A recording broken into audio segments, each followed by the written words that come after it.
Farm house భూముల గురించి, అక్కడ జరిగిన దౌర్జన్యాల గురించి కూడా తెలుసుకోవాలి. గత 10 ఏళ్ల కాలంలో చుట్టుపక్కల భూములున్న వాళ్లకు ఎదురైన పరిస్థితులేంటో మేం చెప్పడం కాదు, వారి మాటల్లో మీరే వినండి. కేటీఆర్ ఆగడాలు అంతా ఇంత కాదండి.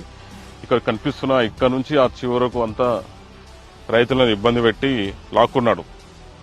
సో అలాగే ఈ రోడ్ నుంచి కూడా ఇక్కడ అతను కేటీఆర్ సీఎం అవుతున్నాడు, అతను కాన్వాయ్ పోతుంది, ఇక్కడ నుంచి బిల్డింగ్ లేవి కట్టొద్దు అని చెప్పేసి ఇక్కడ మేము లీజ్కి ఇచ్చుకున్నాం స్కూల్కి. ఆ స్కూల్ బిల్డింగ్ కూడా దగ్గర దగ్గర 2 సంవత్సరాలు ఆపాడు.